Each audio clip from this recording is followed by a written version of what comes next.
Welcome to You Make the Difference. I'm Wanda Walker, and I have as my guest today Tamlin Hall. Tamlin is a writer and a filmmaker. He's from LaGrange, and he's here promoting Holding On, right? And it's a true story about someone from LaGrange. Absolutely. Tell me about Holding On.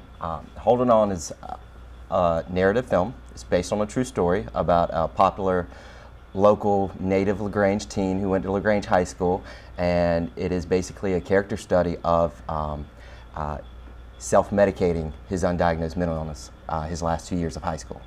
So it's something that we are working on. We've been working on for 7 years. Yes. We got the life rights from his family, which is fantastic, and his family has said yes, yes, yes, yes, yes.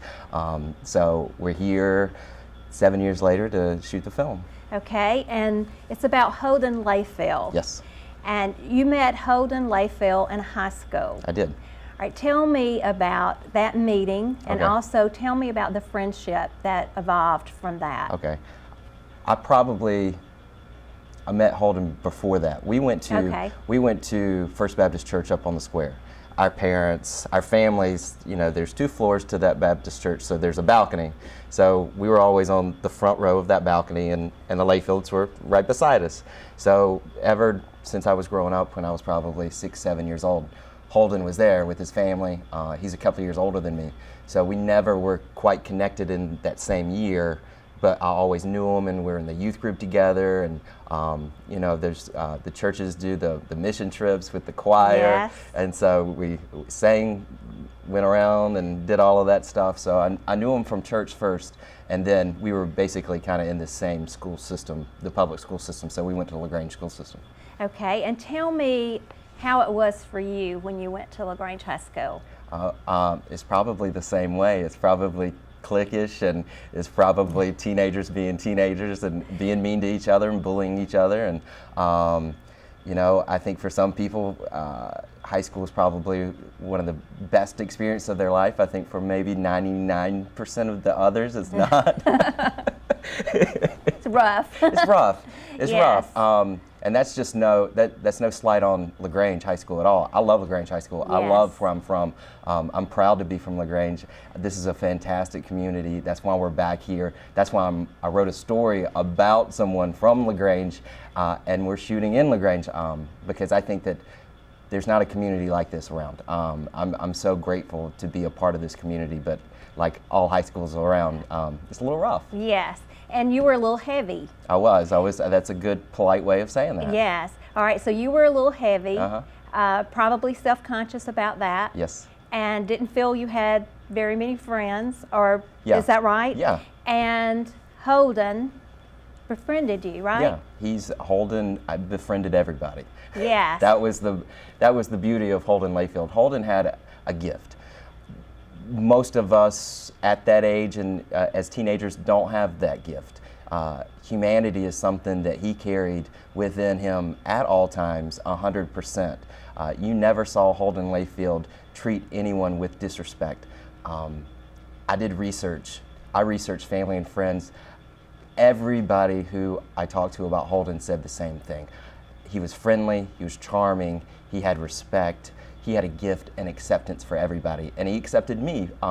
Even though, I was heavy, I was a beast, and I got bullied and picked on, he just never did that. Yes. He made me feel like I belonged in this world, which is awesome, right? Yes, Like, yes. to have somebody your age or older than you that you admired, Right. because he was popular. He could hang out with anybody he wanted to, but he would give me rides, and he would make jokes with me and make me laugh, and it's fascinating, just the simple thing of laughter. To be able to give somebody that gift is fantastic. Yes. And he did that with everybody. So he had a circle of friends. I would say that his circle of friends was probably everybody. Large, but right. It was, I guess doing the research, I found out that everybody kind of felt like Holden was kind of theirs in that circle. But Holden never had a group, because he just was that type of person that you can't contain someone like that, who just kind of can walk into a lunchroom, a cafeteria, and sit at any table, and everybody would say, "Oh, Holden, what's up, man?" You know, and he would say the same thing.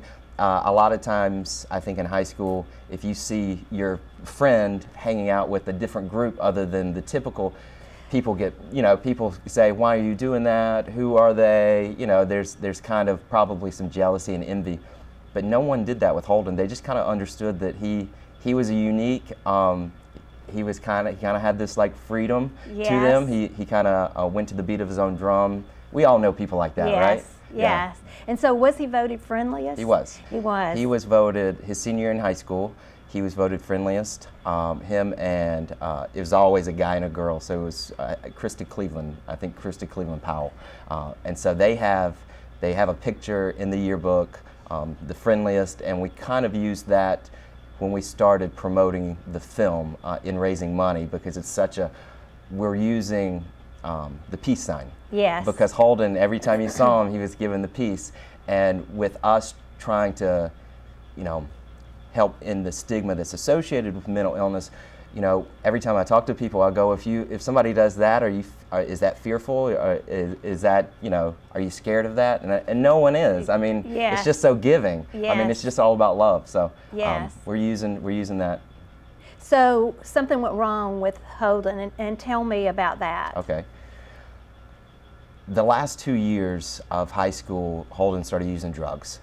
This is very common with teenagers who have an undiagnosed mental illness. There's a Harvard study that says up to 75% of teenagers and young adults self-medicate, and that's what Holden did. We all have a secret. You have a secret, I got a secret, we all have secrets. That was Holden's. Holden was hearing noises in his head. And so as a teenager, how hard is it to talk about anything as a teenager? I mean, we really can't. We can't talk to our parents. We can't talk to our friends, because who knows what they'll do and who they'll tell. And that was something that Holden was dealing with on his own. So in order to try to fix that, he went about self-medicating to try to cure himself. But in that, just like most of the teens and young adults who do that, it becomes a double-edged sword, because then you become dependent on those drugs. And that's kind of where Holden fell into this dual diagnosis of having a mental illness and a drug codependency. Yes, and his parents have given you permission to talk openly about Holden's life and the things that he went through. Yeah, we said, I reached out to them. I sat for about 3 years. I was so fearful that why did God say, why me? Why do I need to tell Holden's story? Because I was not Holden's best friend. I admired Holden for his humanity. He made me feel like I belonged in this world, and that's a part of the reason of who I am today and how I carry myself. I feel like everybody, you take a little bit of somebody with your personality and who you are and your integrity and your character. That's what Holden did for me. I carry him with me every single day of my life.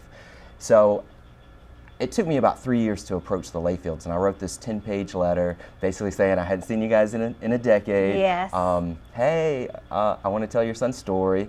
What do you think about that? I know that sounds really crazy, but I really believe that his life can make an impact on other people, because anytime that in the media, when I heard about anything that dealt with mental illness, it was negative. It was violent. It was school shootings. It was these visceral stories that really made people kind of back away and not talk about it. And there's so much shame and embarrassment and stigma. And I looked in my head and I go, well, that wasn't Holden. Holden cared about people. Yes. Holden was friendly. He gave me rides. He made me feel like I belonged in this world. Why aren't people talking about those individuals who are brothers and sons and friends? Yes. There's a person behind the illness. Yes. So let's show that and let that shine. So they, early on, we had a discussion, and I said, all right, this is going to be really difficult. Yes. It really is. To be able to tell Holden's story, you're going to have to be able to share the good with the bad. Right. That's just part of storytelling.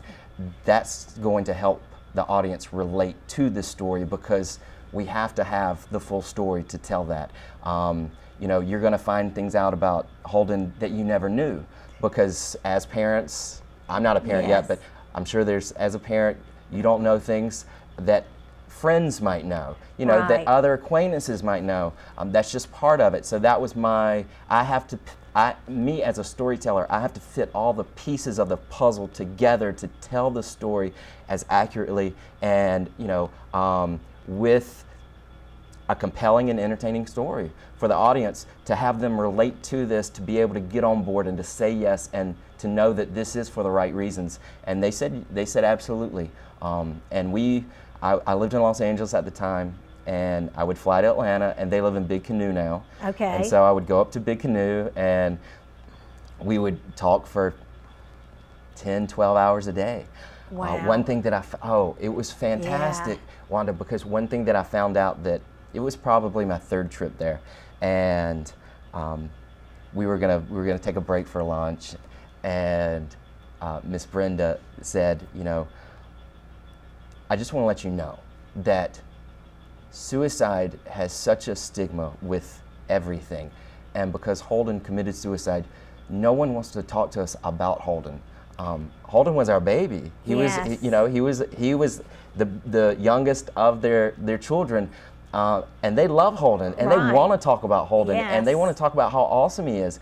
But everybody, there's such an uncomfortable politeness that you can't bring it up. And so basically they said, you know, after Holden's death, he literally died for other people because he just couldn't be brought up in conversation. Yes. So they thanked me for being able for them to talk about their son as much as they wanted to, about everything. Yes. And with tears in their eyes, they were I just felt, I was so lucky in that moment to be able, you never know when you start projects like this, what can happen. Yes. And I said at the end of the day, if that's the only thing that happens with this project, if we don't shoot this film, if nothing ever happens, to be able to give that to the Layfields, I did my job. Yes. That's fine, I'm satisfied. Yes. And you know, I know I told you this the first time I met you, but the day that you met Holden, I mean, his life has just impacted your life forever. But the day that he met you, even though he didn't know it, Yeah. he met somebody that was going to tell his story, Yeah. that was going to impact his family's life, was going to give them that gift of being able to remember him. And also, you're going to give it to all the people who watch the film Yeah. after the film is shown. And that gift is going to keep on going, because there will be many people who watch the film that suffer from mental illness, Absolutely. who will then be able to talk about it. It'll open a whole dialogue. And before we go too much longer, I've got some questions that I Okay. want to ask you, because I know you've been in town and you've gone back to LaGrange High School. I want to know, when you went through LaGrange High School, in preparation for the filming and the promotion of the film, what were your impressions or thoughts about what it was like to come back, not as the fat boy, Yeah. but as a successful filmmaker? I know it had to be different. Yeah. Success, I don't know how we're going to define success. I'm going to say a very successful good. writer and There we filmmaker. go. Okay.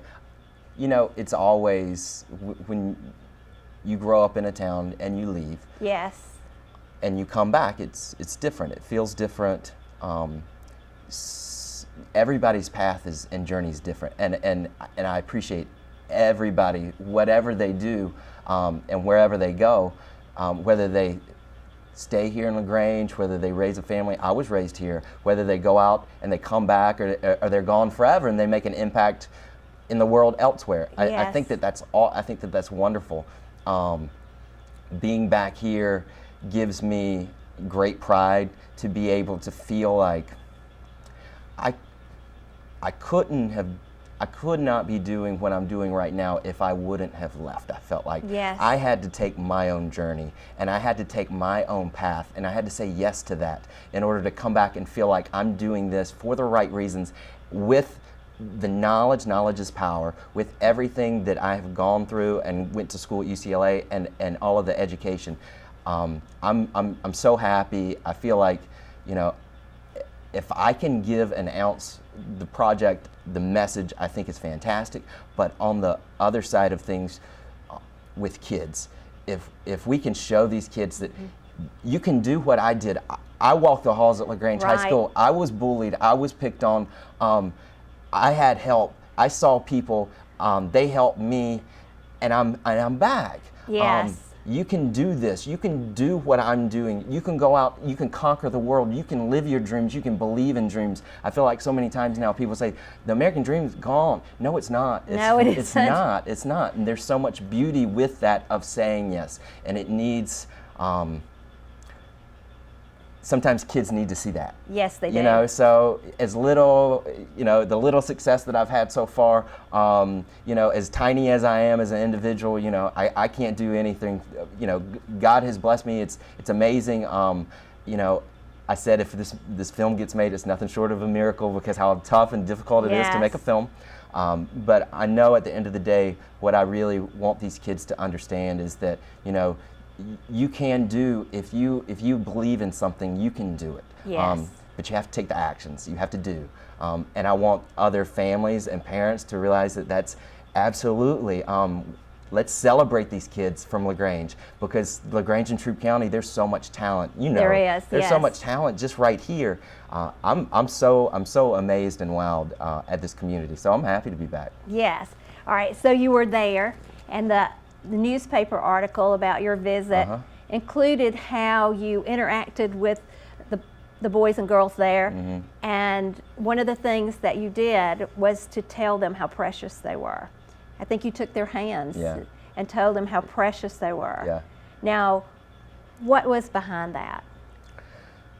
I think the first two schools that we went to Callaway, we went to LaGrange. The first school we went to was Callaway and saw their artwork.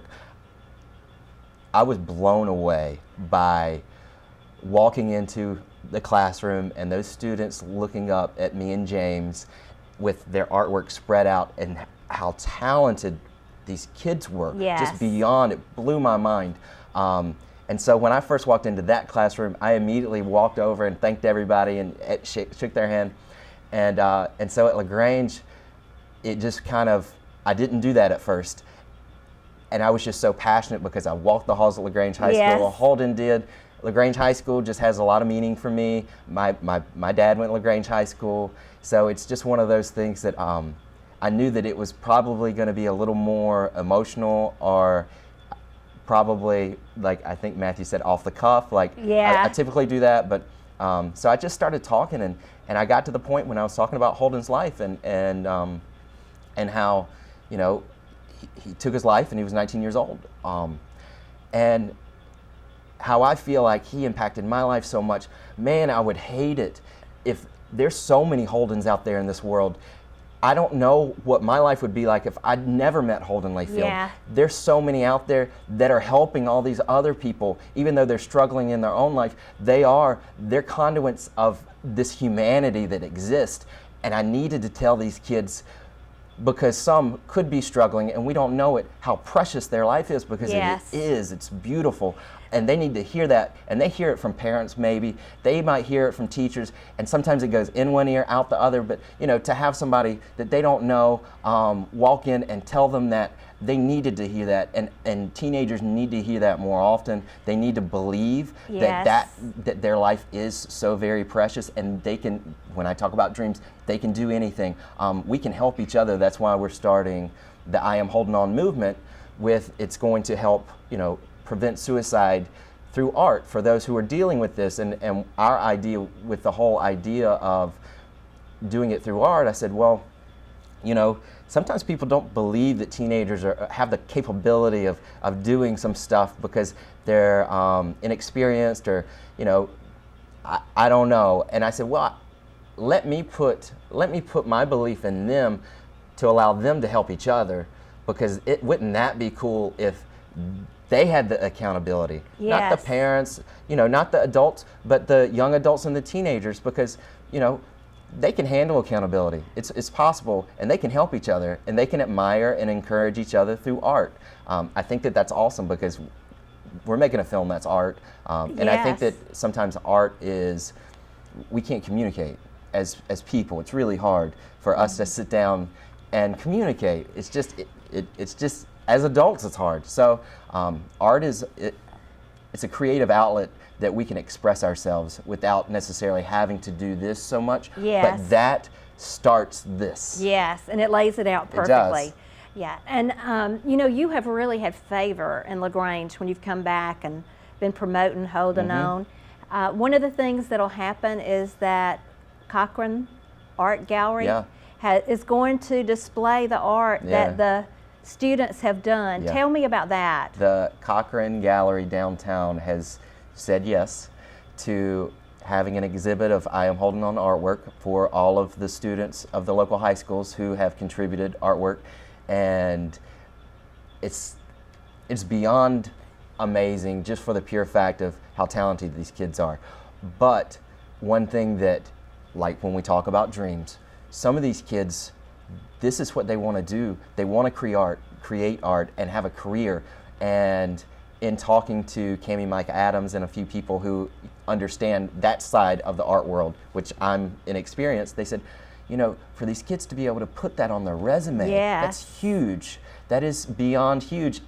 And let us be a vehicle for assisting that and helping that, and knowing that we're doing that here in LaGrange. It's not happening anywhere else. It can, absolutely. It can Yes. go elsewhere, and it will. But it started here with those kids. I keep telling them every school, you're the originators. Yes. How great is that, that you get to say 30 years from now that, you know what, I was the first one that did artwork for I Am Holding On, and it's still going on. Wow, yeah. And you know, I was thinking that will have to build confidence in them, in their artwork, and that confidence will probably last for a long, long Yeah. time in their life. It'll take them way far. Let's hope. Yes. Now let's talk about the fundraiser that Okay. you're doing. Tell me about that, what it's like, where it is, when it is. Okay. We're having a fundraiser for the film. It's going to be October 30th at Delavant, downtown. Yes. And right now, we have a committee who's helping out. The Chamber of Commerce has endorsed the film. So, you know, they're going to help us out with a little bit of marketing, and I think that that's fantastic that they've endorsed the film. The president of the Chamber has read the script, and so they know everything that happens. I freely, you know, read the script. You know, Yes. read the script. If you have any doubts, read the script. And so Bob and Brenda Layfield, Holden's parents, are going to be there. Mr. Layfield is going to be our keynote speaker. Wow. We have a young man, young Hollywood actor. His name is Matthew Fahey. He's been cast to play Holden. He has been in MTV has a lot of scripted shows these days. It's not just music videos back in the day.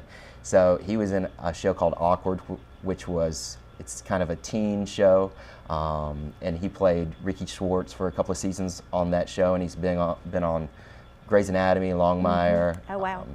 a few others, Justified, Cold Case. So he's actually going to fly in. He's super excited about being there at the fundraiser. So he's going to be there, and he's going to speak, and I'm going to speak, and we're actually going to show. We did a test shoot out in Los Angeles a few weeks ago, so we're going to show kind of the first look of Holding On, so people can see the tone and the vision and the flavor, and everybody who we've showed it to so far has been very, very excited. Yes. Now tell me about I Am Holding On. Okay. Tell me what that is. It's basically conceived from, let's do something. The film has a life, and at some point it will not be as strong as what it originally is. So we knew that going into it, and in order for us to feel like let's do something that can be indefinite. Let's create a movement. Yes. Because this can not only accompany the film, but it can continue for years and years and years and years and years. It can become a nonprofit. You know, it can have its own legs to stand on. And so we kind of conceived it of, you know, to say I am holding on means something. Yes. You know, Yes. I am holding on. Like I keep telling people, like, keep sharing, keep believing, keep holding on. That's our whole message of the film is, you know, keep holding on. it's awesome. It's empowering. It's what students, it's what teenagers, it's what young adults can do for each other and help each other out. So that's what we did. We said, let's create this movement. Let's base it around kind of a theme. Let's base it around art. That's great. Let's base it around, suicide prevention, because that's what we're doing with the film. Yes. We're aiding in that. That's fantastic. A decision, that's ultimately up to everybody. Right. We can't make that decision for them, but what we can do is we can get this message out, and we can allow people to have that conversation to keep holding on. So we decided, let's just do it. Let's see if it sticks. Yes, and it's amazing to me. I was thinking about it this morning. You have the support of like government people. Yeah. You have the support of business people. Yeah.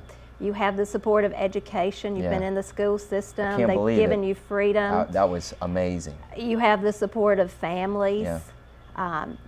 Holden's family, but other families who have gone through this. You have the support of media. You have the support of arts, and you have the support of the church. And so that is great favor. Yeah. And so I'm thinking this is a story that God wants told.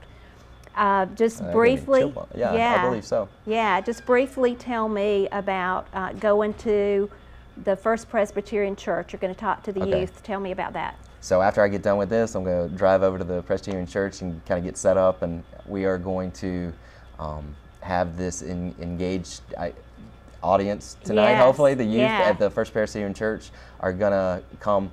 Emily Parrish, who is the coordinator over there, invited me to come, and Emily has her own personal story with mental health and substance Yes. abuse and dual diagnosis, and she's a big believer in this film, and said yes, and called me up and said, I would love for you to come. I said, absolutely. Whenever I can come, I will. So tonight we're going to kind of show the kids, some of these kids have parents who are Holden's age. Yes. So hopefully they're going to come, and we're going to do a little video and kind of talk about like everything that happened to Holden, just so people can see that Holden hung out the same place you're hanging out right now. Right. He was from LaGrange, you're from LaGrange. Let's kind of get this, it's when you can relate to the audience, it's easier to hook them into what we're doing, and to have these kids to feel like, this is happening here, this happened here. Let's talk about that. Yes. And let's be honest. Let's just throw it out there because it will stick and it resonates. Let's do that. So we'll talk tonight. We'll see what happens. Yes, and it's going to bring great healing. Yeah. I just want to thank you for watching You Make the Difference, and I know that this has been a program that's been super interesting to you, and I know that it's going to bring healing to the families that are dealing with mental illness. Thank you. Thank you. I am holding on.